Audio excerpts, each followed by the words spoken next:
You know what I hate spending money on, Andrew? Fishing rods? No, I actually love that. But batteries, I hate it. They're so expensive. That's true, but we just actually picked up a 24-volt lithium-ion battery from LeeTime, and I've been absolutely loving it. And we liked it so much that we actually have an affiliate link with LeeTime right now, and we have a discount code AOA10 for 10% off. So make sure you click on the link in the podcast show notes. But now that that boring ad is over with, enjoy the rest of the show. A hollow body frog just goes and just falls into the water. It's awesome.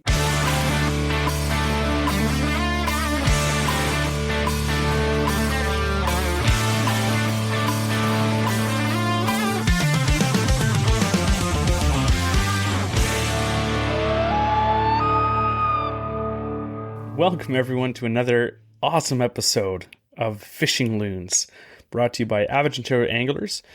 This is going to be a really cool episode, and I know we say that all the time, but I say it especially this time because it is our favorite time of year, or at least something we always look forward to.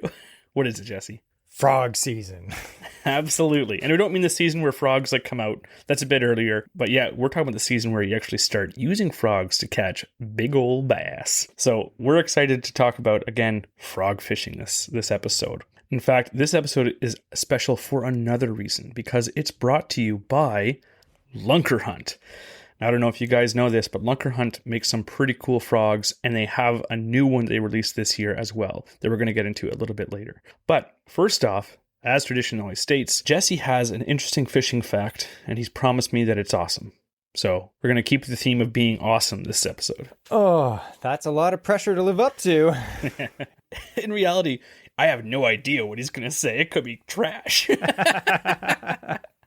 Well, I hope it's not trash. You know what? We and Andrew were frog fishing yesterday, actually. So that it got us all excited, and it got me really thinking, when we fish, we talk to each other. And if you haven't watched our new YouTube series, I'm just going to throw this in there quick. If you haven't watched our new YouTube series, it's called AOA in the Wild. And we have 5 of them so far. We're trying to do them every week or every 2 weeks. And it's basically like a video podcast. It's me and Andrew just doing random fishing stuff. We're either fishing, we're fixing Andrew's boat, we're putting on a trailer hitch, we're talking fishing the whole time, we're just talking. It's kind of like the podcast, but you get to see us in real life. And the funny story is I actually had someone message me and was like, hey, I've been listening to the podcast for a while, and I didn't know what you guys looked like because he just listens to it, the audio version. And he's like, I finally watched AOA in the Wild, and I was shocked. And I was like, in a good way or a bad way? And he didn't respond, so I don't know.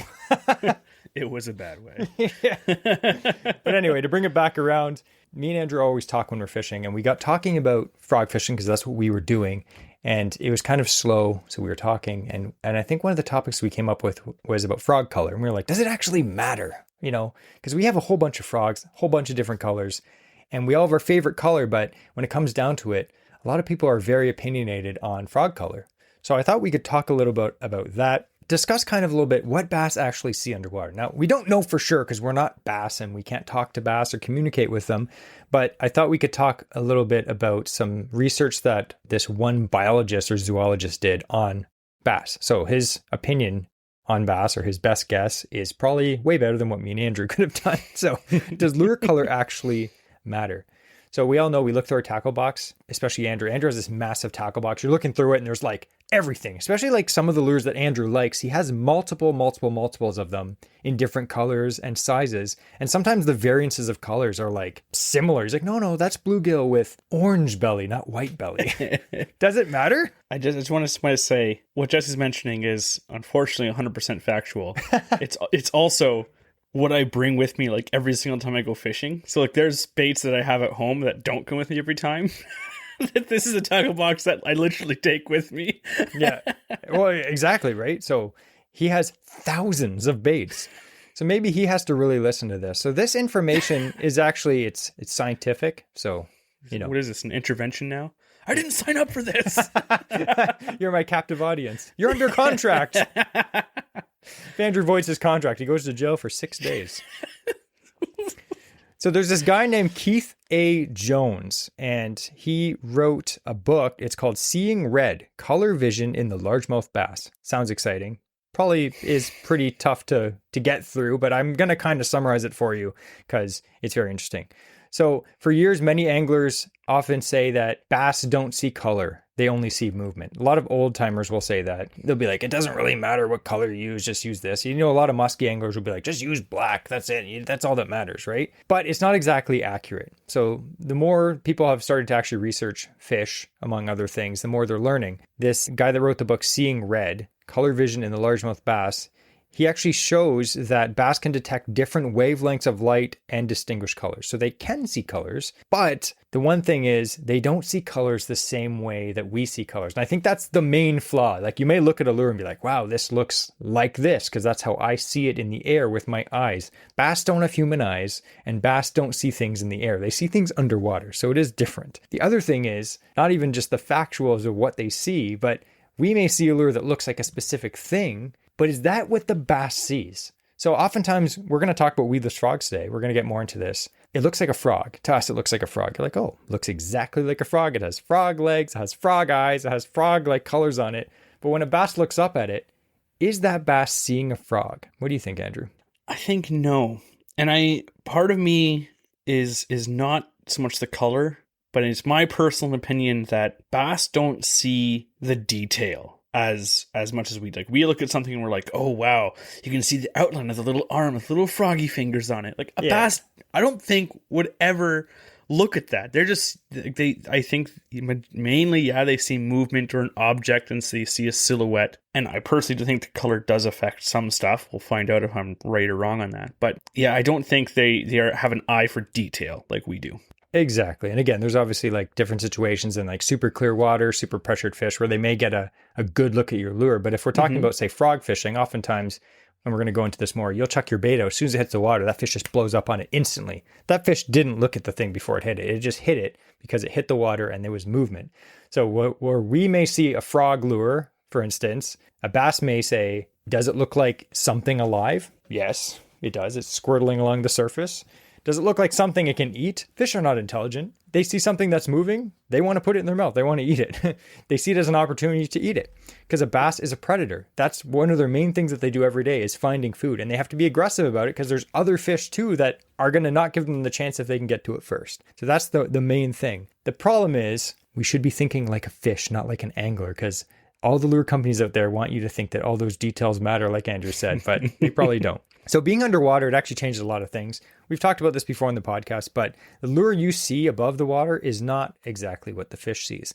They have to see it through water, changing lake conditions, depth, particles. Like oftentimes you'll look in the water and it's like there's particles or sediment in the water floating. Like we were just fishing a pretty dirty river the other day and it's just like your bait sinks down a foot and you can't even see it. It's like, ew, it's gross. The bass live in that. They don't see things as clearly as we do. They also have to see through like sunlight and reflections when they're looking up at a topwater.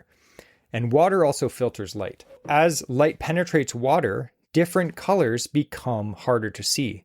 Andrew, what color do you think, I know you know this, but what color disappears first in the water? Red disappears first when going down the water column. Exactly. So some colors, not that you generally would use a bright red frog when you're fishing, but some colors, as soon as they start going down in the depths, pretty quickly, the fish will just see gray. They don't see bright red like we would see. And that itself is not so much the fish eyes. That's literally light penetration in water. Exactly. That's just how light works. Yes. So when it comes down to it, especially with frog fishing, again, we're not saying color doesn't matter all the time, but most of the time, the things that matter more than color in this order is contrast, silhouette, and movement. So you have to think, when you're looking up, say you're in a swimming pool. You ever gone in a swimming pool and you have goggles on, or maybe you're brave and you have your eyes open, getting all that pee water in your eyes, and you look up at the sun and you just see like a bright sky. Say someone throws a topwater frog there and you're just looking up. You don't see the details of the frog. You're just going to see a silhouette of a frog. So what color then logically makes the most sense to use when you're frog fishing? Black, because it's a silhouette already. I'm not going to lie. One of my favorite colors of frog is white. Mm-hmm. But realistically, if you have a white frog and a black frog on the surface of the water and you're looking up at it, Now, the black one may be slightly easier to see, but the white one is still going to have a pretty dark silhouette anyway. And since I'm half blind when I'm fishing, I like to be able to see a white frog. So I don't think color matters as much. I know we talked to Dave Mercer last year about frog fishing, and he said the same thing. He said pretty much black. That's his favorite color of frog, and that's pretty much what he uses the majority of the time. So using a dark color, it creates a silhouette. Fish can see it farther and easier when you're fishing. Other things that fish are going to notice over color is shape, movement, and size. You look at a frog, realistically, it generally looks pretty realistic. Like they have the little legs and everything hanging down. I know Lunkerhunt too, they have the frenzy mouse, which has a little like rat tail hanging on it. It looks like a mouse. So a fish may look at that and be like, yes, that looks like that. But I don't think fish have the ability to think about things and be like, wait a second, why is that? Like Lunkerhunt has one of these mice that looks like a chipmunk.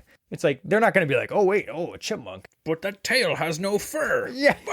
I think they just see something and they're like, that's something moving in the water that I can put in my mouth, and they eat it. The color doesn't matter as much. But again, the shape, the movement, and the size matters. We're going to get more into that about using different sizes frogs too, why it's more important than colors. So outline, movement, disturbance, and location where you're fishing matter a lot more than color. Now, all this may seem pretty basic, right, Andrew? If you go to the tackle shop and you pick out a frog, you pick out a black frog, you should be pretty good, right? How many black frogs do you own, Andrew? A handful? I have big hands. So anyway, it basically, the point of this interesting fishing fact is fish see things differently than we see things. And the big details on some of these frogs, it doesn't matter as much as you think. The silhouette matters more, movement matters more, and size matters more. So when you're fishing, if something's not working, if you're getting fish just coming and slapping at your bait or bulging at it or not getting it, one of those other things may not be right. So we're going to get more into that in the future of this episode, not in a future episode. This isn't a two-parter, right, Andrew? We'll try to keep it, shorter in length so it's not a two-parter. It's going to be hard. So anyway, keep that in mind when you're buying frogs. We're going to talk more about these Lunkerhunt frogs and other frogs that we like to use. But yeah, bass see things differently than we see things. There are other things that are more important when you're frog fishing than color. It's funny you say that, because I have a theory. Yeah. I want to bounce off you now, Jesse. Is seeing... Like, I like to think of things, I'm trying more and more trying to do so, is think of things from the forage perspective, right? Like, oh, where are you going to find the fish? Where there's food. So thinking about camouflage, like the prey doesn't want to be eaten. So I think if you use a color that stands out, sometimes it'll work really well on days when the bass just like they're hitting anything or they just don't care. More aggressive, I would say. But I think perhaps it would be like using a lighter color, something that doesn't stand out as much perhaps on the surface, may be more natural in a sense. So when they're feeling more pressured, it may look a bit more natural where they're not exactly seeing the full silhouette, because prey in nature is always trying to camouflage themselves. It's kind of like seeing like a guy in a ghillie suit where he's like in hunter orange. Yeah, we can easily see that and identify it. But like sometimes if he's, in full proper camo, you can't see it. And I think the bass, maybe they'd be going for that idiot little minnow or frog in a orange ghillie suit, rather than sometimes they're feeling more pressured and they're not gonna hit that because they recognize it as something so different. They may go for something a bit more natural, maybe. So I wonder if color for that reason may make a difference. But again, not like detail, not like, oh well, this is green with yellow spots and this is green with white spots. Like, yeah, exactly. And that's kind of why I've always kind of used black and white frogs, and then always something natural like this. Like this is like a green, just like the regular leopard frog pattern with a whitish yellow belly. I've seen a lot of people comment on frog color and be like, the top of the frog doesn't matter. The fish never see the top of the frog. And my theory on that, I've taken some underwater footage of different baits over the years with GoPros and stuff.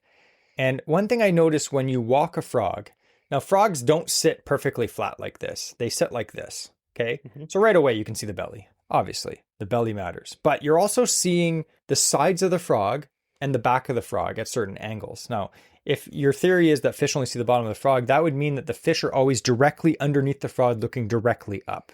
Is that always the case? No. Even yesterday, we have had bass. They were really picky yesterday, but we've had bass just like staring at it right beside the frog, looking at it, they're studying it, and then they wouldn't hit it for whatever reason. But when you walk a frog too, the frog is like rolling on its side and twitching back and forth. There is flashes of color. So I feel like sometimes if it's clear water and you have contrasting colors. On the bottom, it's like white, and on the sides, it's green or black or whatever. And that thing's rolling in the water. I have to say that maybe once in a while that matters because the fish can see the top of the frog. It's not like the frog's top is never visible to the fish. Now, most of the time when you chuck out a frog, they just slam it and I don't even think they care what color it is, right? It doesn't matter. Yeah.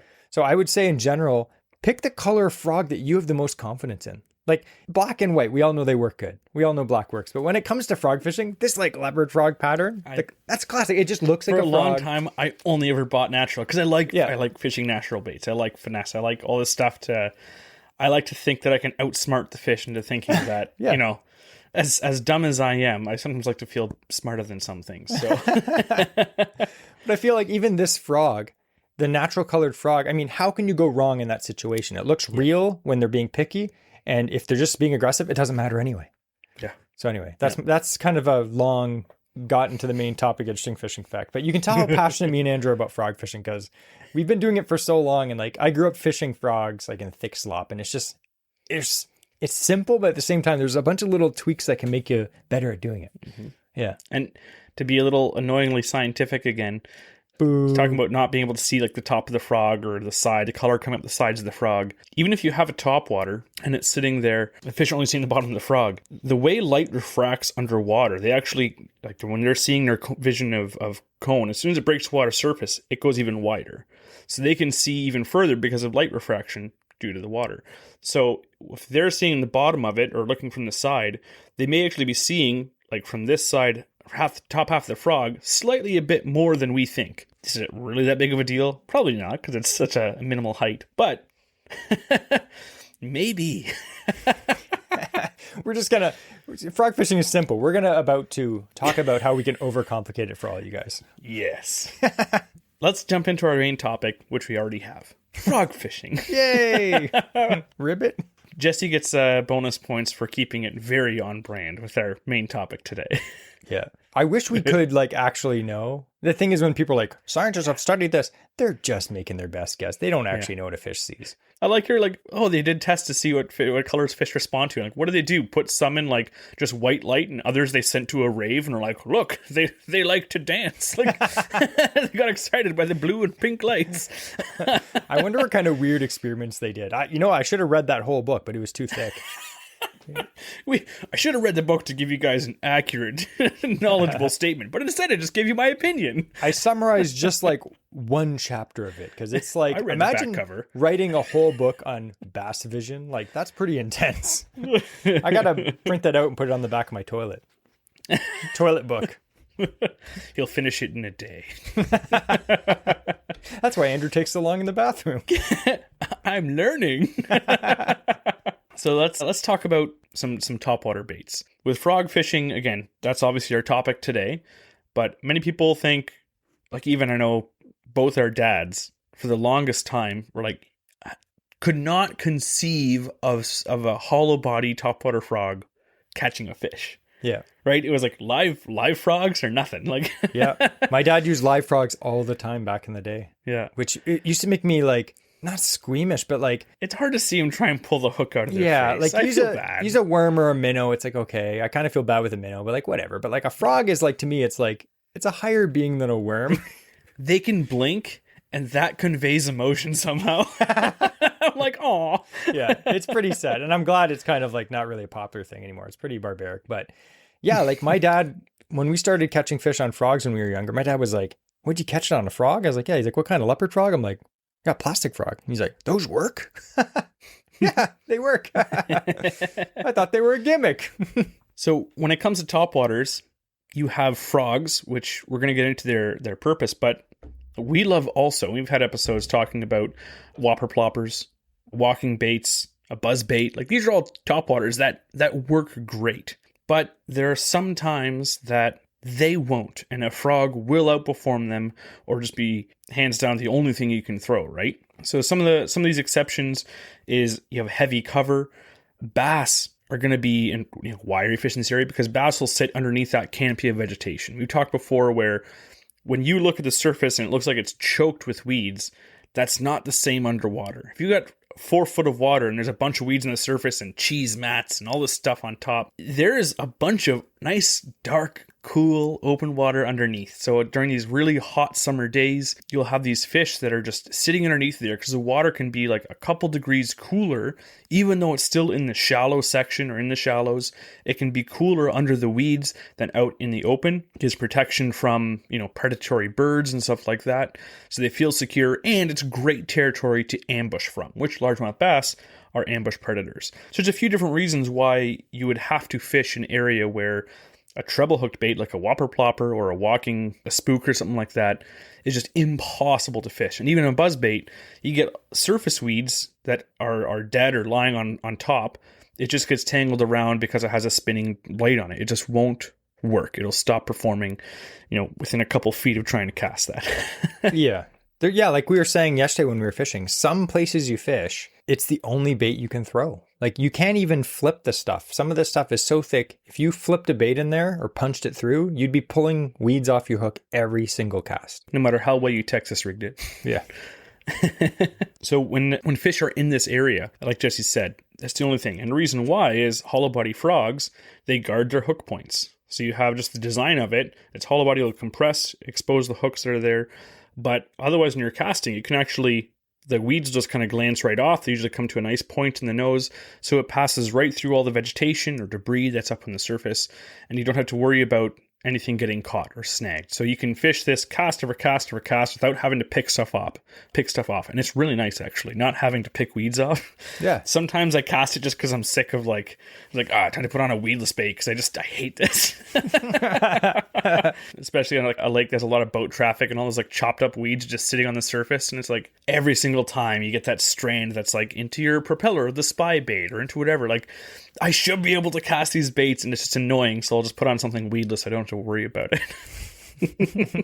So when it comes to fishing these areas, though, it's now you look in it, you can't see the forest for the trees pretty much. It's what do we do? What do you look for, Jesse, when you see kind of these weeds? What are you trying to find or look for that will give you a better chance? Because you go to some of these places, we were Skoogog. People call it Scoobog because it's a giant marsh, and it's thick and choked with weeds. And you can only get the boat up on plane in a few spots because it's just digging into the bottom of the ground and stuff. It's a really shallow lake. It's also full of bass. So something like that, or a lot of, more of the southern style lakes, what do you look for when you're onto stuff? And it seems like there's just habitat everywhere. Yeah. Like we were just fishing a river yesterday, and it's an expanse of lily pads on both sides, the main channel in the middle. And then as far as you can see, lily pads. That's it on both sides. And you're like, wow, lily pads are amazing, but they're everywhere and it all looks good. And usually when you say that it all looks good, the fish are very spread out. And you're like, well, where do I cast? It all looks good, right? Now, if you fish somewhere else, maybe up in Halliburton in the Muskokas, you might find one bay with lily pads. And you're like, oh, that's amazing. And you'll probably catch fish there. But in some of the lakes in the Kawarthas especially, there's so many lily pads, it's overwhelming, 100%. I know we fish some of the lakes Pigeon, Sturgeon, Skoogog, Andrew said, and there's so much lily pads, you don't know what to do. So you just start casting, right? And that's one approach. One approach is just cover water, cover water, cover water. But as I'm fishing, and I fished with a lot of people over the years, and a lot of young people too, I fished with my nephew, got him into frog fishing too. And I always tell him these things. So you've always heard the saying that 90% of fish are in 10% of the water. This is especially true in lily pads. Fish could be anywhere. They probably are. They're probably everywhere. But the places where you're going to catch them are, I always say this to my nephew when we're fishing, look for things that are different. And that's literally it, because that covers so much, right? So yesterday, me and Andrew were fishing, and one of the things that was different was there's all these big lily pad roots floating in the water. Andrew, you said they look like dinosaurs or something? Yeah, it's like a dinosaur bones, laying across. They kind of have that weird like palm tree pattern on their stalk, right? And these big woody, they look like tree branches, but they're thick. And they come off the bottom and they just kind of half dry out and half are sunken. But that is something different. In a big field of lily pads, if you have a big lily pad root sitting there, I guarantee there's probably a bass sitting there. Other things, always classic bass, a log. Sometimes you'll see a stump sticking out of the water. A lot of these lakes are flooded, right? So there used to be fields with trees. Now they're flooded bass lakes, right? So you have stumps, you have lily pad roots. docks. Obviously, a dock is something different. Along the shoreline, a dock isn't a natural thing, but it is 100% different. And fish relate to different things. Now, I know we've talked about this before, but me and Andrew had this old fishing book, and it's the classic example that we've always seen. They had an example of, I think it was like 5 or 7 bass swimming around in a white swimming pool. Of 2-pound bass they put in this big tank, this big pool. That was all white sides. Yep. And what was the first one? The first one, all they did was they had a stripe, a black stripe on the side of the pool, and eventually all the bass congregated around that stripe. They put a bunch of rocks in the pool. All the bass eventually went to the rock. And with nothing in the pool, the bass were all spread out across. They weren't like congregating to their own school. They had nothing to relate to, so they were just roaming around. Even a shadow, they put a shadow across it. They were underneath that shadow. Exactly. And fish, that's the thing with fish. Fish, especially largemouth bass, they're not pelagic fish. They like to hunker down in one spot and ambush prey because they're predators. They're lazy. Smallmouth bass are the opposite. Largemouth bass are lazy fish that just want to sit in a good spot. And that's why sometimes if you catch a fish off a good spot, like a log or a dock, if you go back there in a day or two, there's probably no other fish there. And the reason why too, and that's a point that we learned from years of reading these books, was if there's a spot that supports a fish, especially supports a large fish, there are chances that it's because there's good forage, there's good habitat for it. So the next likely fish that will move in, even if that fish is kept, pulled off, whatever is gone, likely the next fish to move in will be a fish of similar size oftentimes. Yeah, because the big ones will bully the small ones away. Mm-hmm. Yeah. Other things to look for, and this is like one of our favorite, is a hole. If you ever see a hole in the vegetation, so you have lily pads and there's like a hole in the middle. And it may be a big hole, maybe a small hole. You have to throw a frog past that hole, work it up to the hole, and let it sit in the hole. And then if you're good at walking a frog, you twitch your rod, just the slack of the line, and the frog will swing back and forth almost in place. I know a lot of people will be like, walking the frog doesn't matter. Tell me you don't know how to walk a frog without telling me you don't know how to walk a frog. Walking a frog in place with all that movement where it basically stays in that hole for like multiple seconds drives the fish insane. And they almost always, if they're tracking that frog, once it pops into that hole and it sits there and then you twitch it, they smack it every time. It's amazing. Sometimes you'll cast it out and you'll see like a wake of the bass coming from a distance to hit the frog. It's always so and then once it drops in the hole, they smash it. It's exciting. I love it. Another thing to look for is hard bottom transitions. And oftentimes you can see that where weeds stop growing because it'll be like mud bottom with weeds. And all of a sudden it's like rock or sand or gravel or something like that. And the weeds will stop growing. So any edges that you find, edges in weeds, edges in bottom composition, are fish magnets too. I was going to say, even like the edges of weeds, like yes, is creating a difference between like open water and the cover. So there's that one defining line. But even if you're in an area where there's not really like anything different, it's all just mud bottom, it's all weeds, it's all this, then you look and you see like the weed line is like a nice like curved edge, then all of a sudden like it divots in. Cast in that little divot. There's something different there. Like anything that looks a little different, throw a cast at it.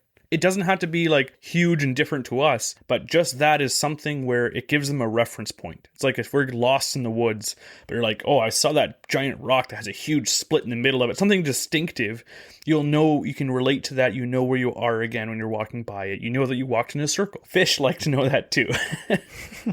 Exactly. Another cool thing too is mixed weed species. So oftentimes there's all kinds of weed. Like we were fishing a river yesterday that was just full of all different kinds of, I'm not a biologist. I don't know the kinds of weeds. I'm like, oh, look, seaweed. Arrowhead. I can identify that one.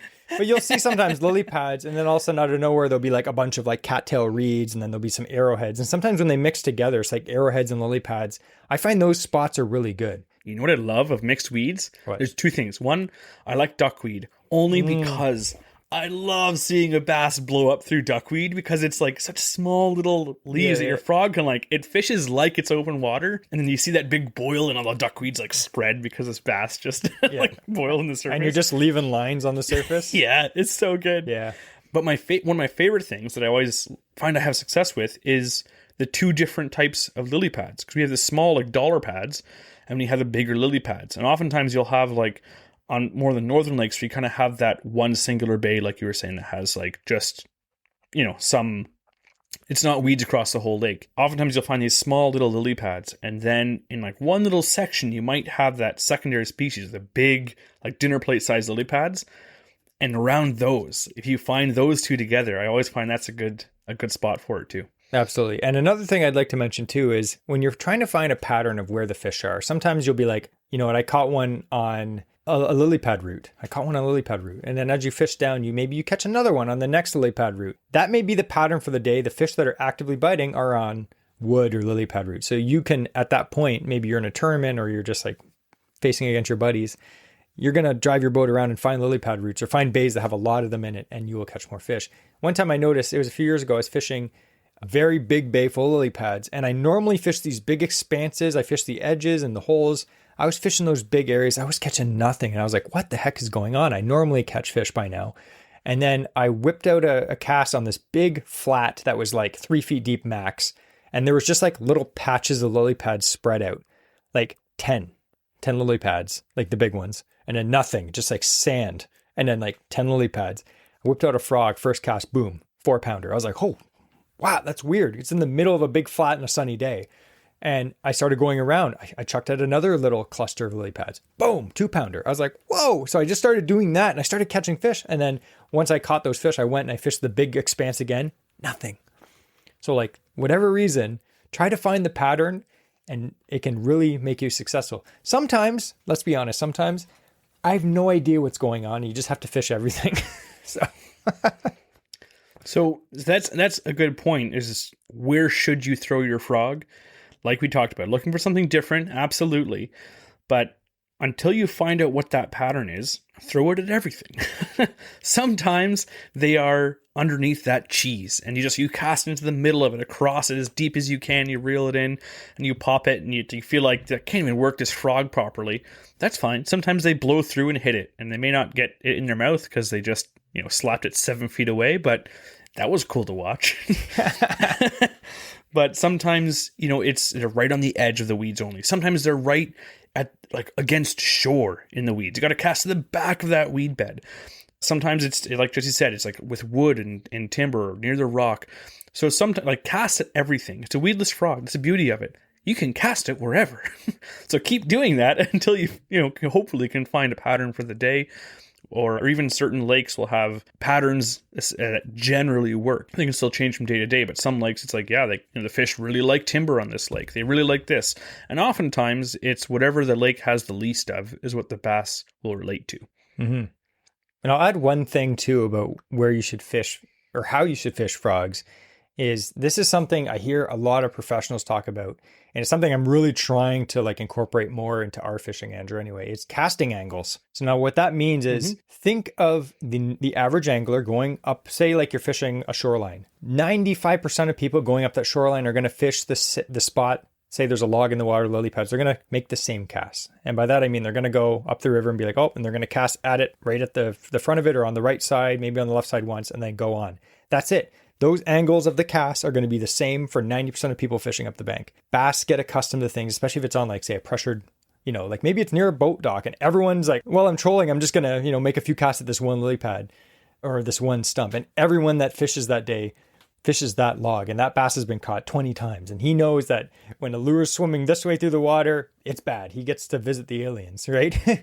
So casting angle is fishing a different angle, something that the fish haven't seen, right? So that's where shore anglers have a huge advantage. So when you're in a boat, sometimes when you're fishing lily pads, you can't get behind it because it's all slop or it's too shallow. Because we like to cast, boat guys cast towards shore, shore anglers cast out into the middle, right?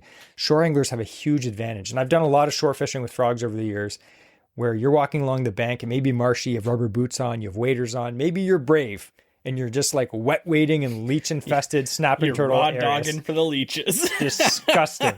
But you can absolutely slam bass in pressured water from shore. Make long casts, make sure you have heavy enough gear to actually get them out because you don't want to go swimming for a 2-pound bass. I'll swim for a 5-pounder, but no 2-pounders. But that different angle, if you can get it in your boat, in your kayak and canoe guys have a huge advantage because you can literally just float on top of that weeds. Andrew knows. We were pulling slop out of his trolling motor all day yesterday. Small boat guys have a huge advantage, but shore guys have an even bigger advantage. You can get the most random angles and you can thoroughly fish the spot and you can clean up. I caught one of my biggest bass from shore, 6.4-pound largemouth from shore. You can do it. If I was in a boat that day, I probably would have caught it, but you loser. But that's a good point too. Like even casting both sides, and I've noticed that too of let's say, especially places with current, I would find it more comfortable to, like before, I was always saving battery. So I was going with the current. But sometimes for boat control, it's easier to go against the current. If you're not worried about power, you can just, okay, it's always keeping your boat nice and straight. You're pulling against the current. So it's kind of nice. But sometimes these areas will have like 9% of the fishermen will fish it the same direction, the same way. And they're not casting on the backside of that tree or the backside of that dock. And sometimes that's the only time that you're going to catch a fish is on everything's on that one side. It's all on the left side whenever you're looking at that shoreline. And it's weird, but it's it could just be, maybe it's the shadow. Maybe it's a little bit cooler on that side because the sun wasn't hitting it, or it was hitting it there. Or it's the fact where the bass have become accustomed to, like Jesse said, something always being on the more presented side. Yeah.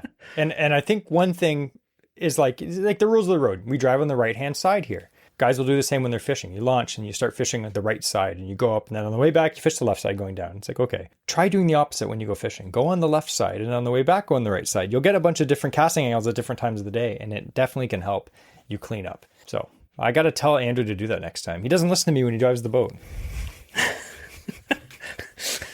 What a liar. he's pretty good. Speaking of times, I'm just like, Jesse, you just drive the boat. Speaking of that, we just like to add one thing. You probably heard our lithium ad at the beginning of this episode, if it's still up there. We did get that lead time 24 volt 100 amp hour battery from lead time. We've been running it on Andrew's Trova, and it is an absolute monster. Like, we are not rich guys. We're not going to go out and buy like Dakota lithium batteries and stuff like that. So we've been using like, budget lithium batteries for years, like Power Queen, lead time. We've had those for a long time. We needed a 24 volt for his new trolling motor. So we got that big 100 amp hour 24 volt, and just even chopping through weeds yesterday, it's nice. It's really nice. So again, highly recommend them. We do have an affiliate link. Click on that. I think we earn like 3% commission. Like, it's nothing really. It doesn't matter. And even if this affiliate program is over, we still recommend them because we bought them before. Highly recommend them. And the cool thing is they last forever. I think we fished like all day yesterday. Yeah. And I used it. I was out driving the boat and stuff like that, and used it a little bit the day before that as well. And it's still, I got home and I think that was still at 65%. Yeah. Yeah. No battery range but we anxiety. were running it like 8 hours straight yesterday. Yep. Just cutting through weeds. A lot of runtime. Yeah, it was amazing. So highly recommend those. Yeah. Now I'm all excited. I don't want to be back in the boat. I know.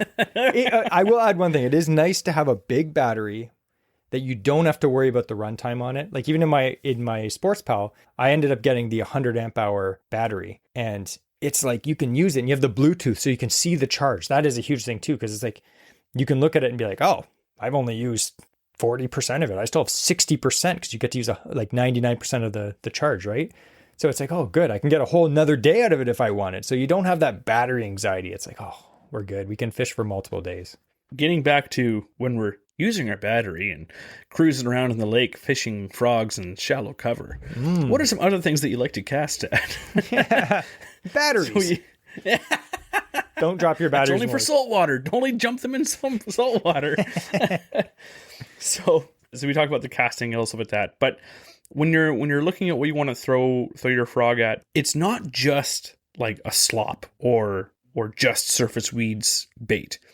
You can fish it around docks. Like we were saying, the beauty of it is because it's got shielded hook points. If you want to toss this around a dock, you're learning how to skip and you don't want to snag, dock ropes and anchor lines and all this stuff. Fish a topwater frog. Fish like a hollow body. Like, that thing is rarely, not to say it's impossible to do so, because your line can still wrap around things. Yeah. But don't ask Andrew how he knows that. It's a lot harder to snag, because at least you're likely not going to snag it on the hooks. So that's one of the benefits. So you're fishing like tall standing reeds, you can fish it with a buzzbait or a spinnerbait, but also maybe people aren't throwing frogs in there. And maybe the bass, it's something different that's not often presented there.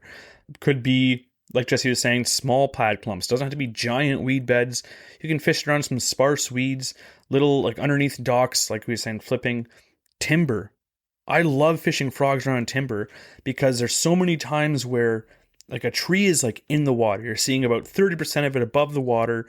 And that means that there's 500 little branches and twigs down there ready to snag your hook if something sinks. I've done it. Any more than 3 inches, you're getting snagged. So sometimes you can toss a frog way far and then kind of like work it out and then let it sit right on the outside edge of that tree.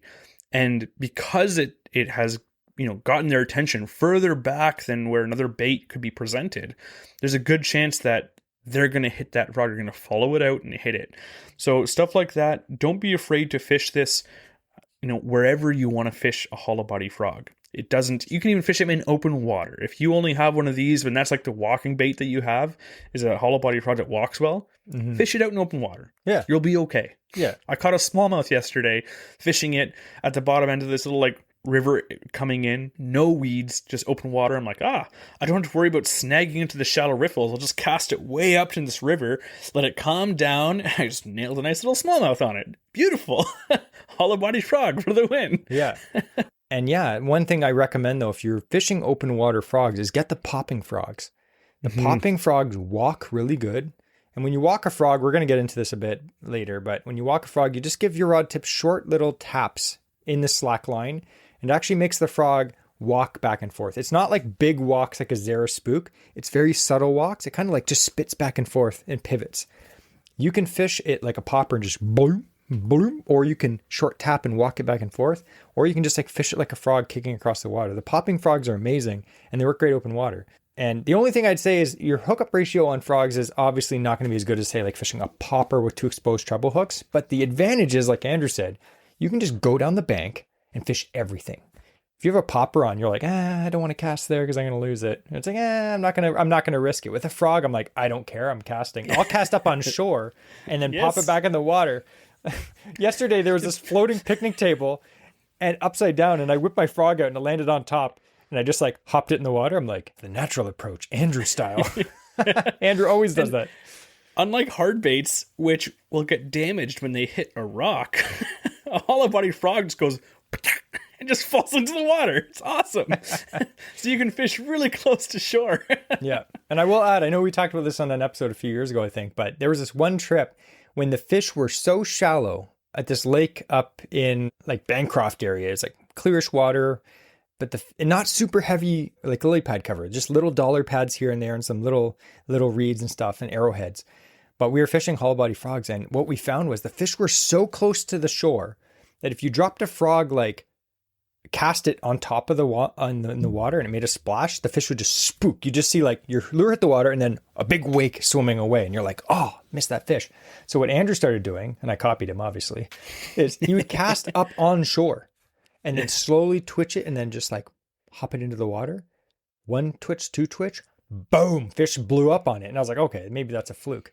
8 fish later, we were like, it's not a fluke. So we just started doing that. And we've been doing that for over 10 years now.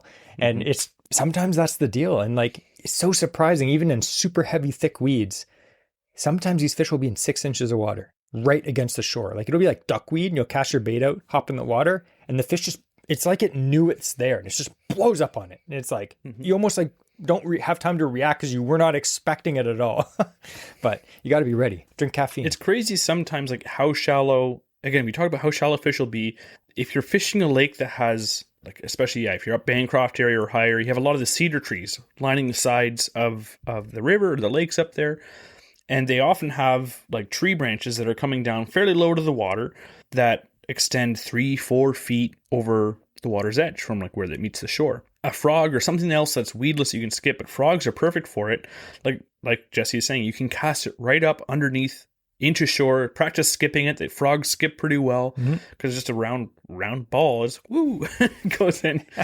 and yes, you can actually, even if it's not weeds, you don't have to worry about it, bouncing up too high and hitting that like root. Like, who cares? It just slowly reel it in. It just wiggles its way out back into the water and you're good to go. So that's another thing where hollow body frogs can work really well. And the amount of times that because there's no surface weed cover in these areas, especially like the rivers, you're not going to find lily pads likely.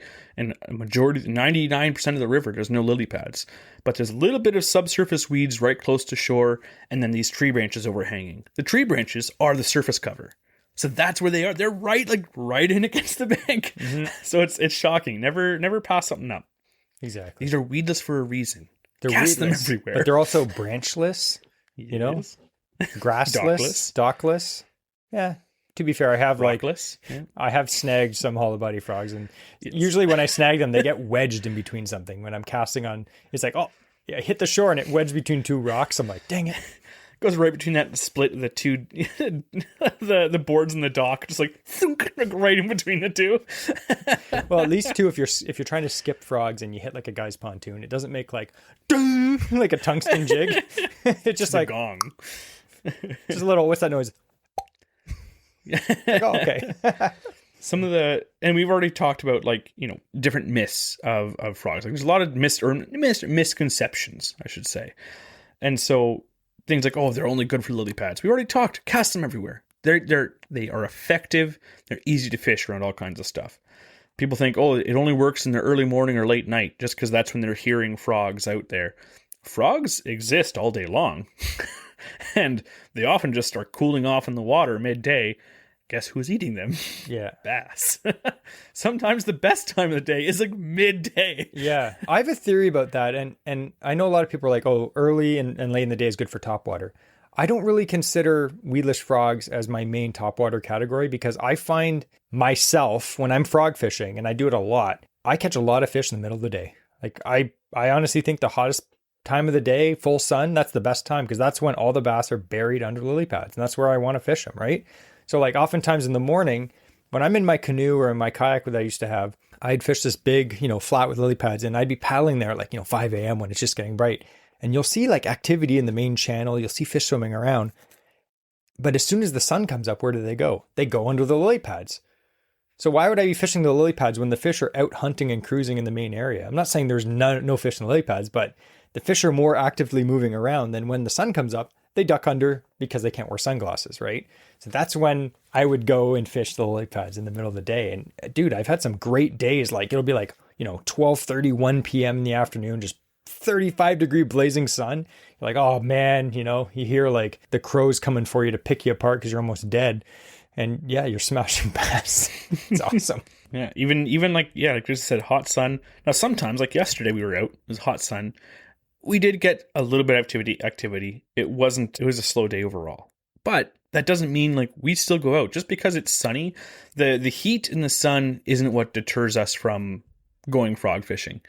It's usually barometric pressure or stuff like that often they stop feeding on the surface and they're more subsurface feeding. Yeah. And I will add one thing. Sorry. I find that the post-spawn funk really affects bass. So like that's after they spawn. I know it's been like a month since they spawn, but I find in my experience, frog fishing for bass doesn't start to get really good till the end of July. Like mid to the end of July and August are like legit. The beginning of bass season and early July, sometimes it's slow and you'll fish frogs and be like, why am I not catching fish? And you'll go back 2 or 3 weeks later and they're smashing them. I always find there's that weird lull period. And I think that's what it was when we fished yesterday, Andrew, because like we were having fish like we knew they were there. Like we'd cast a frog out, you'd hit the water and a fish would swim up to it and then just like not touch it. And we tried different things. Like we're going to go over some of the different things, but I always find there's that weird 2-week period, 3-week period when bass season just opens where it's kind of slowish. And then as soon as things kind of stabilize, the bass just go nuts and their metabolism is crazy and they're hitting frogs like crazy and you'll have great time. So when this podcast comes out, buy a frog and go out. It is time right now. Yes. Talking about buying frogs, what do you look for when you're buying a frog? Because you have options. You have frogs that cost $30 a piece. You have frogs that cost $7 a piece. Yep. I bought a frog from a dollar store. It was trash. But I wanted to try it. Dude, that wasn't worth it. That was a waste of $5. But there's a lot. You look at the hollow body frog section of your local tackle shop, especially if it's well stocked, and you're going to see like a bunch of different options. So there's different things that you can look for when you're looking to buy it. And me and Jesse, like we've fished frogs for years now, and some of the stuff that we look for that we'll test before buying a frog, if we can, is we'll look at the shape of the body to try to determine what the action is going to be like. We look at the size of the hook, the angle of the hooks, how much the body compresses, how hard or soft the plastic on the body is. There's a lot of different things. The weight of the frog, all these different things change either where that frog is best suited, and we've talked about frog fishing before, of like which type of body shape is better for when you're fishing like heavy cover, like on top of mats, versus more open water, versus like different things, right? So there are like a variety of options. So where do you decide to, you know, focus your attention when buying a frog? That's where we're going to talk about our episode sponsor of Lunker Hunt, because they just released a frog that we went fishing with. We've used a few times now, and I'm excited about it. I do like it. Yeah, and like, again, like you said, we've been frog fishing a long time. I've probably bought 20 different frogs over the years, and a lot of them the same. I'm like, you'll get to a frog when you're like, this frog works for me. And that's with any lure. People are like, this brand of this, I like this, I have confidence in it, I'm going to buy it. And I've gone through a few of those over the year. And like you said, there's different frogs that do different things. Like if I'm fishing open water, I want a frog that walks really good, something with a V hull kind of bottom. But if I'm fishing on top of slop, and I know I'm going to do that all day, I want something flat on the bottom. One thing I've noticed that makes a big difference, though, in Ontario anyway, is the size of frog. So there's lots of like standard frogs, but I feel like a lot of the frogs that are designed, they're designed for like the States, like largemouth fishing. And they're pretty big 5/0 hooks, stuff like that. And I started buying more compact size frogs the last few years. And I've noticed that when it's tough, I feel like when the fish are active, it doesn't matter. But when the fishing is tough or they're pressured, I find that the compact size frogs work really good. The problem is a lot of those, like you see those little ones you get at the store and they're like 1/4 ounce and they're hard to cast and they have tiny little hooks. And it's like, I don't want to try to pull a 5-pound bass out of like the slop jungle with like this little tiny, I want to still be able to cast it with my bait casting rod, you know, my 50-pound and have line. the drag cranked and just like reef it out of there and not have the hook bend out. Yeah, like we used a lot of frogs. Like last year, I don't know if you remember this podcast, but we did an episode about the Ferenzi mouse, which is Lunker Hunt just came out with that last year. Still one of my favorite top still one of our favorite. It. It has giant hooks. It looks like a mouse. I don't know. Again, do they think it's a mouse? Who cares? They bite it. It works great.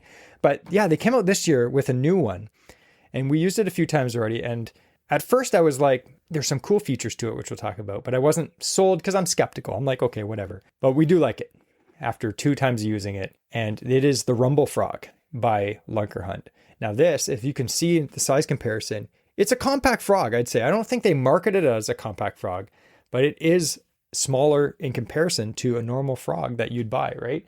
Like if you're buying some other brands, these are actually like 2 1/4 inch long. And a lot of most frogs you get are like 2 3/4 or 3 inches long. So it is smaller. The cool things about this frog is they call it the Rumble Frog. Why do they call it that, Andrew?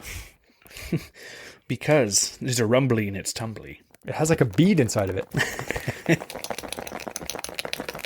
So like a lot of people over the years, one of their biggest tricks, like tournament anglers and stuff, is they would pull out the weight and they jam a bead or something or rattle inside of their frogs. And they're like, when you're jiggling that thing on top of the weeds, that little rattle makes a difference. Now you may say that doesn't matter, but too many professionals, I've heard too many guys mention that. So I'm like, it must be a thing. Like sound obviously is a big thing. They've done so many tests where they have like a lure underwater that makes noise, or like they rattle something on the ground and these bass just come. You ever see those scuba divers in like Lake Erie and they're like hitting a hammer on the ground and all these smallmouth just come up?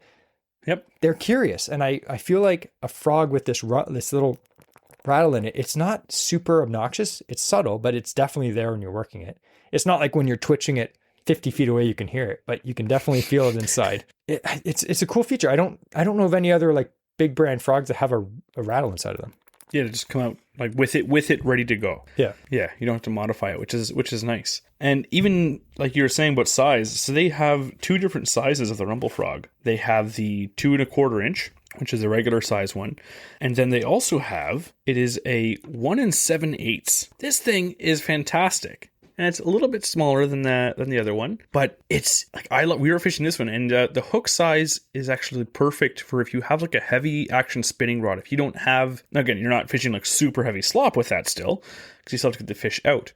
But if you want to fish some cover, some timber and stuff like that, and you have a heavy action spinning rod, this has no problem setting the hook on like a dual hook from a hollow body frog on that. And a lot of other brands that you use, the larger frogs, you're gonna have a hard time setting the hook into that fish just because it's such a thick gauge hook. And it's designed because you have to pull fish out of cover. These, they're still strong. They're a stout hook, but they're not so large that you can't also use a spinning rod on it. So I was having a lot of fun using the smaller size on a spinning rod. Yeah, like like Andrew said, I think you were using a medium heavy spinning rod yesterday. Yeah.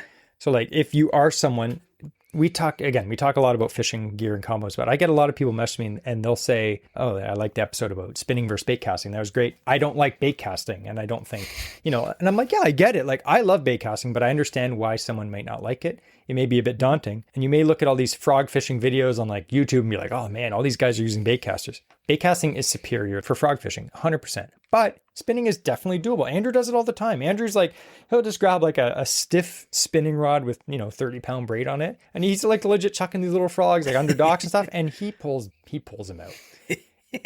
Is it as easy to wrench a big one? Like you catch a 5-pounder out of thick lily pads? No, it's a nightmare at that point. But you can do it if you keep pressure on them and then you get your buddy to motor in or paddle in, reach down, pull that bass out with 50 pounds of weeds on it. You can do it. But yeah, that's definitely cool. Honestly, I'll tell you, I'm not a huge fan of these tiny frogs. I only use them if I have to. Like if I think the fish are being super picky. But that's the cool thing with this is there's 2 sizes. Andrew likes this size. I might trade him some of the small ones and get the big ones because I prefer this size. But yeah, the hooks. So for me, the hooks, they're a little bit more thin gauge, like Andrew said. They're not thin gauge, but they're slightly thinner because they're a smaller hook. And one modification that I would say it's fairly good now, but I do get a pair of pliers and I slightly bend them up, slightly, like literally like 5-10 degrees, like just like a slight bend up.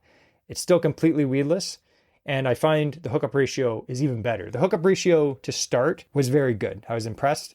It's not going to be as good as something like this, like Frenzy Mouse, where the hooks are like 6-aught massive hooks. But again, that's extreme overkill. The hookup ratio was fine. We caught multiple fish on it, and I bent the hooks up slightly, and I was having no issue. I was even catching rock bass. Like I was fishing this frog, this size.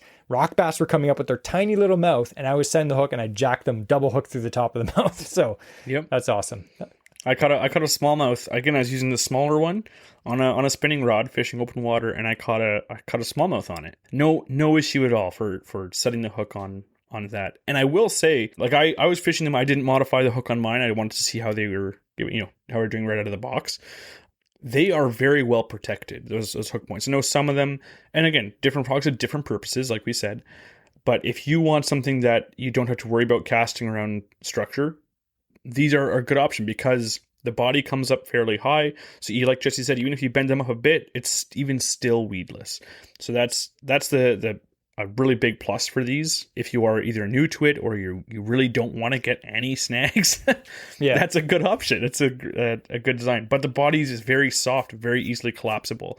So it still opens up pretty good. Yeah. And the other thing I'd mention too, this is one of their designs for this frog, is this is an updated frog. So I think this used to be like their compact frog, which was very popular. It had some things that could be improved on. And I like that they fixed it. So they put better hooks on it and they tied off the nose where the nose of the bait and the swivel goes through there. They actually have a tied off thread with super glue on it that keeps it completely sealed off so water can't get in there. It also helps the frog not pull through there. Sometimes you'll get a frog and it'll like pull through and then you have to like try to like put it back onto the harness. It keeps it up there. I had no issues. And the bottom where the hook goes into the bait, they have shrink tube that completely seals off water from getting in there. So I found, like we fished a lot of frogs, some are really good at keeping water out and some aren't so good. Like I'll tell you, the Frenzy Mouse, it's not as good as keeping water out. Every 10 casts, you've got to squeeze some water out and it shoots out of the bottom, This one, no water got into it. Yeah, like I was really impressed. I think I squeezed water out of it 2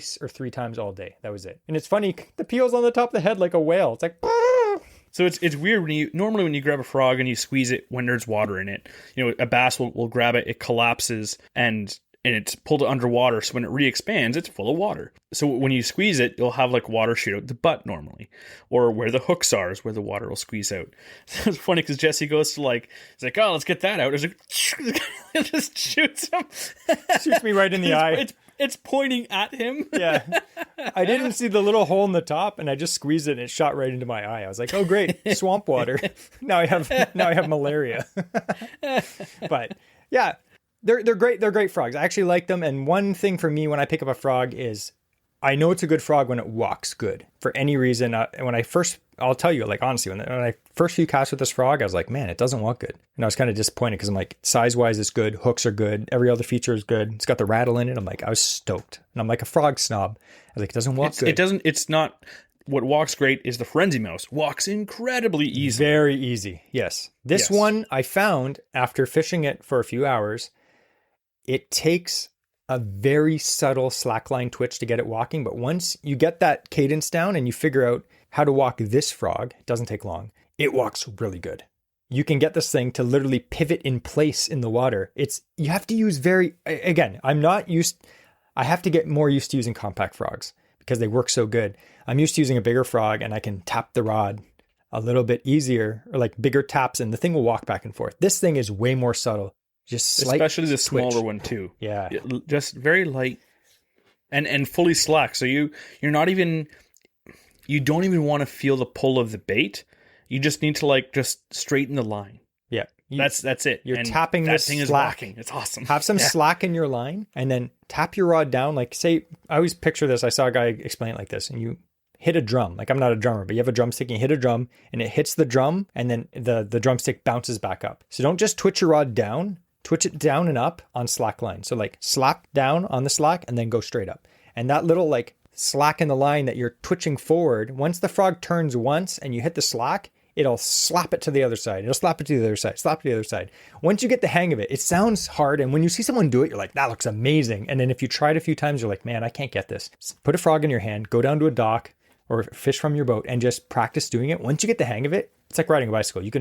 It's like driving a manual transmission, okay? Not every car drives the same way, but once you learn how to drive a manual, you can figure out how to drive the other ones. Like it's not the worst thing in the world, right? This one is like driving a Miata. It's a little bit more touchy, but it's really cool when you get it working. To be said, it does walk good once you get it going. The size is good. I do like it. Highly recommend it. I would buy it anyway, even if we weren't doing the sponsored episode. Yeah, they're fantastic. They definitely have their place. And like I said, if it's something, if I'm going up north and I'm like backcountry camping and I have limited stuff, this is probably going to be one, the small size that I can cast on a spinning rod, because again, if I'm up north, it's a shield lake. It's not going to be fishing heavy cover. Yeah. But I can then fish this around like timber. It's a nice little surface bait that I would bring. This would be like the one hollow body thing that I would bring. Just to fish that, one patch of weeds. I'm not going to bring a whole tackle tray full of weedless baits for the one patch of weeds that's in the lake. Yeah. The whole but box. I definitely want to be able to fish that patch of weeds. Yeah.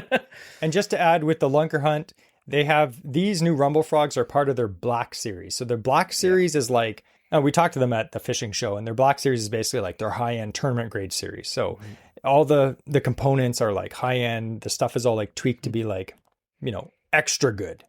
Not high quality hooks, good hook points.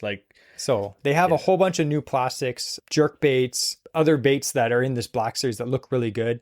Here's one that me and Andrew both, I haven't used this one yet, but it looks really good. It's the Dagger Stick. It's a little... I fished it. How is it? Awesome. Yeah. It's a little jerk bait, but it's got like oversized... It has two hooks, oversized hooks.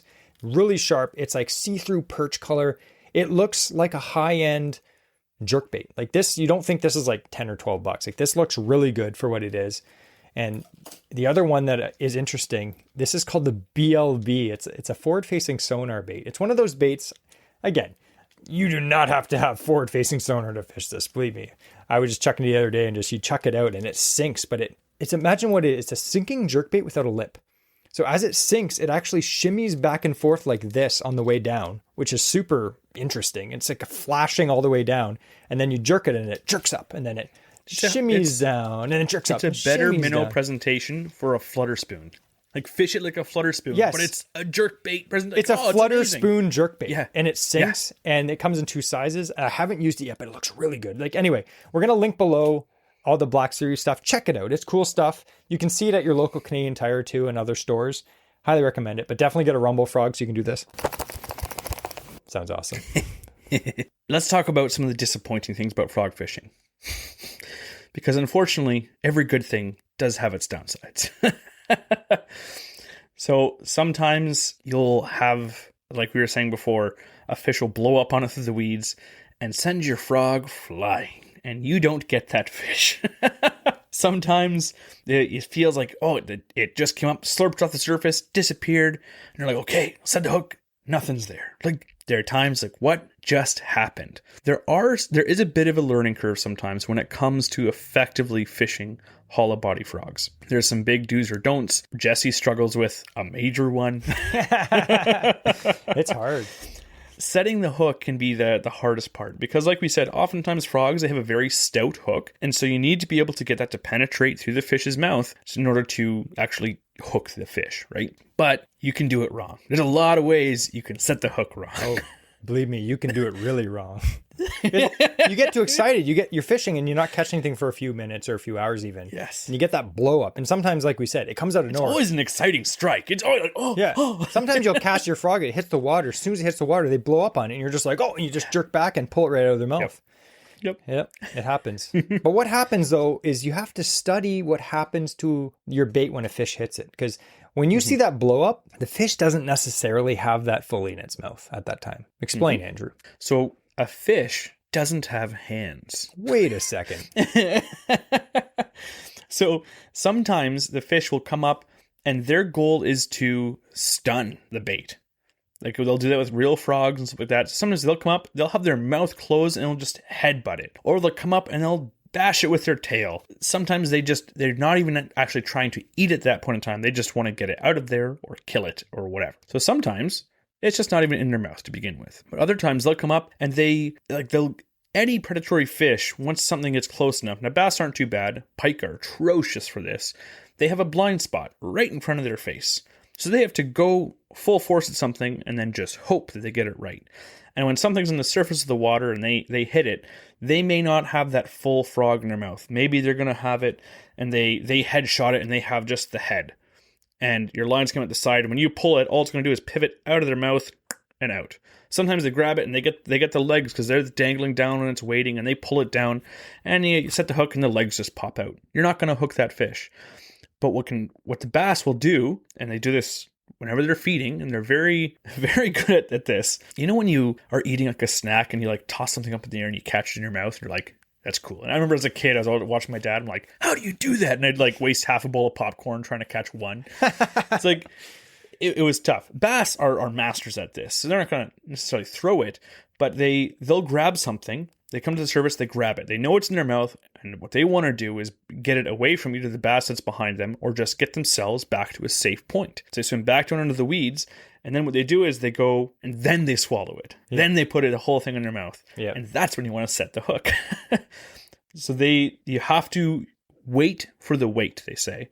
That's going to be your biggest thing in helping improve your hookup percentage is just reel in slack. You have surprisingly like a couple seconds and literally count Mississippis. It's not like 1, 2, go. Like that's what I do. Mississippis. You got like you look in the back of some like packages of like count to 3 and then set the hook.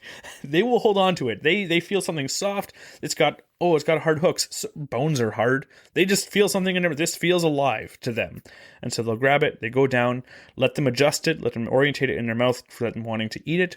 Then you set the hook. So wait for the weight, reel in till the line's tight. And even then, you don't always have to do this huge baseball swing. Like as much as Jesse loves doing a slackline hook set. Yeah. He jigfish hook sets. Topwater frogs. I have snapped 50-pound braid frog fishing. Like Andrew's like, did you get bit off? I was like, no, I just set the hook and just snapped the line. He either snapped braid or he sent 1/4-pound bass into orbit. I almost positive I killed a bass once because I set the hook and it slammed into the side of the boat. I was like, we have to eat this fish now. I've done it too. I'm not picking on Jesse fully, but yeah. But the thing is too with this rumble frog, not to bring it up again, but frogs like this, regardless of what frog you buy, but frogs that have the slightly thinner hooks, they're not those big gaff like 5/0 big double hooks, but these compact frogs with the slick coated thinner, slightly thinner diameter hooks and they're needle sharp. What I find is it's really hard to do, but if you get a blow up, if you reel in your slack and then just pull back hard, like pull back hard and reel. You don't have to be like set the hook super hard like that. If you're fishing in super thick lily pads and you have to slice your line through a bunch of lily pads and stuff and you're fishing for 10-pound bass, yeah, sure, slam the hooks home. But I find with these small frogs in Ontario anyway, most of the time, you can just lean back really hard and the fish will get hooked really good. And like you said, Andrew, I have a story about how long you can wait. I don't backlash often, like Bob Azumi said last episode. He gets professional overruns. I'm not a professional, but I definitely get overruns. But one time I had cast some weird, I don't get a lot of backlashes, but when I do get them, it's because I do something stupid. This was one of those times. I think I tried to like side cast, like backhanded or something. It was stupid. And my frog I want landed. the spool to rest on one bearing, so I cast with the reel sideways, like back in the 60s. like a gun sideways. Anyway, I made a weird cast and it kind of like shot off weird and it hit like something. And then I got a backlash. I was like, oh, dang. So my frog's sitting in the water and I'm just like pulling the backlash out like quickly. And a fish blew up on it. It's like, poof, just under the water. And I just left the backlash and I started reeling over top of it. And it took like I had a lot of line out. It was a bad backlash. I had like 3 or 4 seconds. And I was like, there's no way he's still on. And I reeled in, and I felt the weight and I pulled back on it. 3-pound bass, just like fully on, did not spit it out. And it was slackline the whole time. Like that fish had it in his mouth and was just sitting there. It wasn't even like swimming away. Like it was right in the hole where I saw it when I set the hook. So surprisingly, I think we think fish can feel things in their mouth, but they've done a lot of tests where fish don't have like nerves in their mouth like we do. Like we can feel all kinds of stuff with our tongue and stuff. Fish, it's like they taste stuff. I don't think they can feel stuff. They're like, oh, it feels weird. Again, like Andrew said, it feels soft. Like it's a hollow bite. It's not like it's a hard piece of wood or something. But yeah, you don't have to set the hook right away. And again, Andrew's right. I struggle with that. You see the blow up and I'm just like, oh, set the hook super hard. Andrew literally will wait. And I don't know how he does it. He must be on some kind of weird medication where he just like is super chill because he'll see it blow up and be like, there's one. Set the hook and get it. I'm like, what? No. I need to practice. I need them to invent some kind of like AI sunglasses. Time delay glasses. Yeah. Where it has like a glass where it watches the fish.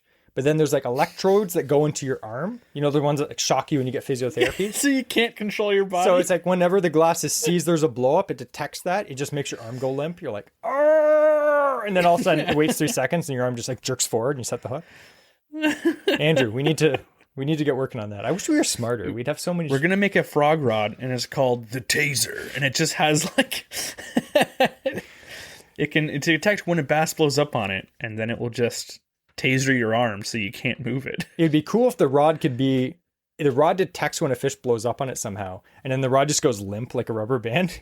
You're like, no, and then it waits 3 like seconds and it goes stiff again. Yeah, it's like set the hook. See? Yeah.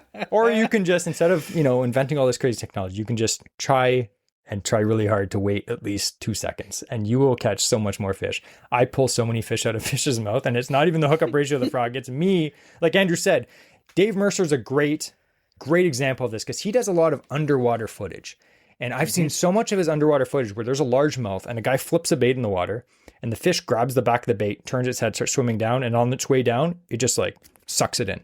They do the same thing with a frog, like Andrew said. They may have it in their mouth weird. It may be like facing in. And when you set the hooks are facing towards the fish. You want to wait till it turns around, and then when you hook it, it can actually sink into the top of their mouth. Sometimes you get that perfect hook and it's like both hooks through the top of the mouth. Perfect. Yep. Right to the thin part of skin there. Yeah. Oh, but so good. Yeah. I know Jesse's talked about this before. Changing the type of rod or the action on your rod in order to have a more moderate or slower action will give a bit better, like again, a fraction, but everything adds up. The best thing that you can do is learn how to wait is going to be your best option, because then if you can do that, you're going to have a nice stiff rod to be able to control, raise that fish's head up above the weeds. You have braid with no stretch. It's not like you need sensitivity. You're seeing the strike. You don't need to feel it. That's not what the braid's there for. But the braid will cut through weeds when you set the hook or when you pull on it. It'll kind of saw itself through, which can help.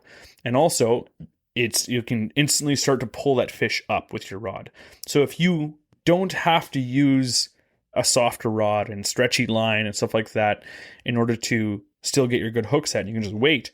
You're now at your best opportunity to land that fish when you have the heavier gear with you. Absolutely. And just to add to that, I will link down below in the show notes our episode we did with Dave Mercer last year, because we had a whole episode where we talked a little bit about frogging, but also flipping and punching in heavy cover. It was a whole episode about heavy cover largemouth fishing, and Dave went into how he chooses a frog rod. And it's not your standard 7.4 heavy frog rod.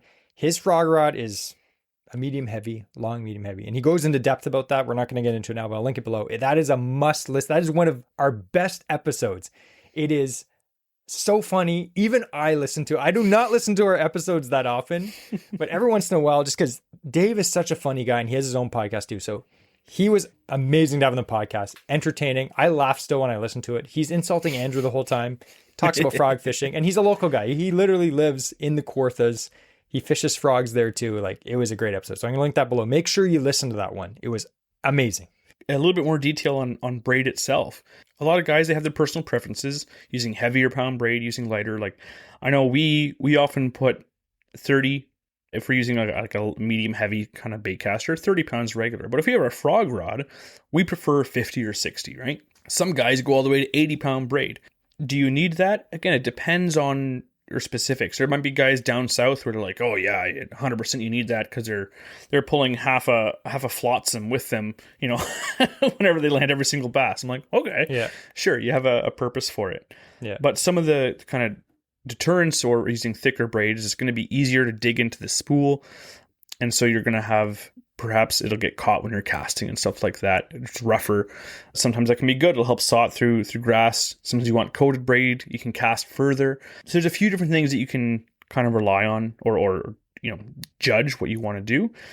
But does heavier braid actually help you land more fish? Not necessarily. Yeah. There's definitely disadvantages because I think in Ontario, most guys use 50 or 65. That's kind of the deal. I know, like you said, some of those guys in the States use like 80 pound, but they're fishing for giant bass. Yeah. Again, if I had a chance at catching a 15 pounder, yeah, I'm going to use 80 pound braid. And you can get 80 pound braid that's as thin as 65 if you buy the good stuff. So whatever. But yeah, 50, I like 50. Like, I've used 65 for a while. I find you can cast 50 really far and it cuts through weeds because it's so thin. But the thing is too, like you said, thinner braid can dig into your spool when you set the hook. So I have used 40 in my frog rod a few times when I'm not fishing super heavy gear, but I noticed that if I set the hook or if I get snagged and I set the hook into a snag, the line is so thin, it's only 10 pound thin, it'll dig into the spool and then you have to like pull it out. Next time you cast, you'll get a big backlash. So I find 50 is good. 65, if you want to use 65, go for it. But I feel like 50 is fine. Like, maybe I should use 65 because I've broken off 50. But in normal fishing situations, you know how strong 50 pound braid is? Like, if you hook a 5 pound bass in lily pads, like, I'm sure it happens, but like, I'm not breaking that off. I only break fish off when I set the hook. But yeah, start with 50. That's a good starting point. And again, just to reiterate, like, if you're having a hard time, it doesn't mean that maybe you're not doing anything super, super wrong. You're fishing like you are normal, but you may have to alter a couple things. Like we were saying, bass, sometimes they stun the bait, which another tip too, if they hit it and your bait's still relatively close, oftentimes that bass underwater has turned around and is looking for it again. He's stunned it. He's like, now I can eat it. So sometimes just letting it sit there after a blow up, sometimes that works, or you give it a couple little taps, walk it in that spot. Sometimes the bass, maybe they're blowing up on it, but they're not eating it because they're being protective. Maybe they're protecting their young, depending on the time of year it is. Maybe they just they think it's bluegill and they're just trying to bully them out of the area. Who knows? But even then, they could be short strikes. Sometimes they'll just grab it. They grab the tails, they pull it under. And those days, sometimes you can still catch them, but you have to wait for them to swim back down, get comfortable, and then orient that frog in their mouth. And it can be such a hard time to wait. Yeah. You're seeing your line track sideways. You're like, is it time yet? One thing you can do, though, I did it to this frog, is if you're getting short strikes, is you should definitely cut the tails down. A lot of these frog companies, the rumble frog isn't too bad, but some of them, they come and they're so long. It's like, what do you want that? It's like the leg of the frog is like 3 times longer than the body. So you can see this one here on this side. I'd say that, you know, the legs are probably like 2.5 to 3 inches long, but on this side, I've cut them down to like, 2 inches or 1.5 inches. So even that difference, I could even cut these shorter. If you're getting short strikes and they're just nipping at the tails, if they're being finicky like that, definitely cut the legs down. Almost every frog I get, I cut the legs down a little bit. I don't see the positive of having super long legs on a frog. I'd like them just to be, what I do is I turn the frog upside down and I pretty much cut them the length of the body. So the length of the body is the same length of the frog, and that gives you like a great compact frog size. Absolutely. So yeah, trimming that. Even Jesse said before, bending the hooks out to get a better hookup ratio, you will hook more fish. But you just be cautious where if you bend it out, it may be slightly exposed above the body, and so you may not be able to toss it in as heavy of cover, or different types of weeds it may be easier hung up on and stuff like that. And you also don't want to weaken the hook. You don't want to open it so much where, you're setting the hook, but the hook points up. Like you're not actually going to penetrate. Like it's so don't go crazy with it. But you can sometimes bend them up to get a better hookup ratio. But even softening the body, these are fantastic. They're a nice soft body already. But sometimes if you want it even softer, boiling a frog, which sounds cruel, but remember, these are plastic frogs. So boiling a frog will soften the body up and stuff like that. And again, you don't want to have like super high heat rolling boil in your induction oven for like 50 minutes, but you can bring it up to kind of just before a boil and just kind of soak those frogs in the water for a while, let it cool down in the pot, and it'll soften up that body pretty well. I've done that before. It actually works. Like I bought some frogs over the years from popular brands and they're rock hard. So I boiled them. I was like, how are people catching fish on these? I boiled them and they got soft. So why don't we go to stories of, very briefly, we're going to wrap up this episode, of our most memorable or biggest bass recently you caught on a frog and what lesson you learned from it. Most memorable. Was it that 8-inch fish you caught yesterday? You said biggest fish. Okay, most memorable. Yeah, no, that I did catch a 3-inch like fry sunfish when I was casting around like a little spy bait. But I think the most memorable, I was using a micro frog, really tiny hollow body frog, my BFS, and Jesse's making fun of me because I have a 10-pound braid. I just like whip it into this big pile of weeds. And he's like, I'm not going back there for that if you cook one. Sure enough, boom, set the hook, my little BFS rod. Thankfully, it's only like, I don't know, 1.5 pounds or whatever. But I was able to get the head up and I'm just like reeling in so fast and it's like skating on top of the water. Like, I landed it, yes. But that's like fishing those. I think that's why there are some days where I will outfish Jesse on frog. They're few and far between, but when I do, it's because they're hitting smaller frogs, and that's what I have a lot of. And I refuse to use small frogs sometimes because I'm like, I want to fish my big bait casting rod, heavy braid, and Andrew's casting these little micro frogs. But I feel like even this rumble frog, this little size, it's just over 1/4 ounce. You can still throw that on like a medium heavy bait casting rod, 30-40 pound braid. But you can also use a spinning rod too. But sometimes, like Andrew said, the little frogs are the deal sometimes when they're pressured or just the weather. Some of those days the weather's just off and the fish just like, they're being super finicky. This is a good option. Yeah. That was funny. I remember that. Favorite things. Yeah. One of my favorite things too that did happen yesterday. Unfortunately, I didn't land the fish. I tried to wait, and I did wait a couple seconds, but again, they were biting weird yesterday. It was a tough day. So I pulled the frog out of the mouth, but it was really cool because as soon as I cast, when like you can see the signs of a fish, like Jason said, you'll see one like wake out or come across. So when you cast, I didn't see the wake of this thing coming by.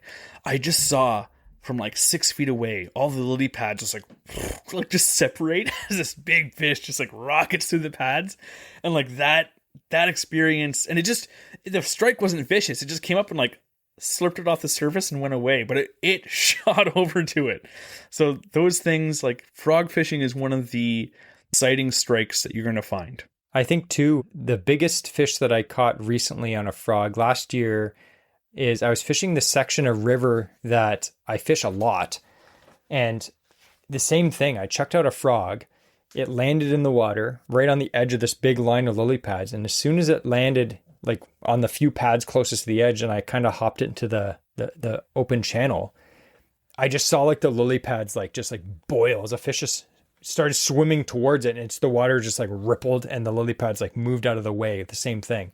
And the same thing Andrew said, this fish, it was over a 5-pounder. It came up and it just slurped the frog down. Like there was no big splash. It was just like the frog all of a sudden was just gone. It just got like pulled under. I was like, what? And I just pulled back, set the hook, and it was like a 5.2. I was like, oh man, it was amazing. But yeah, sometimes the biggest fish make almost no splash and the smallest fish make like the most explosive splashes that you've ever seen. You think it's like a giant, it's like a 12-inch fish. Dang it.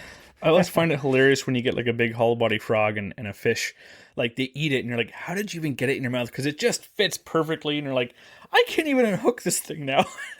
It's just like when you catch a rock bass on a frog and it just fills up this whole mouth. You're like, okay. Yeah, no, it's, if you haven't done so, absolutely pick up. And these are great, again, these are a great option, these rumble frogs. But if you want something bigger, like we were saying, they have like small compact frogs. They have these in a couple different sizes.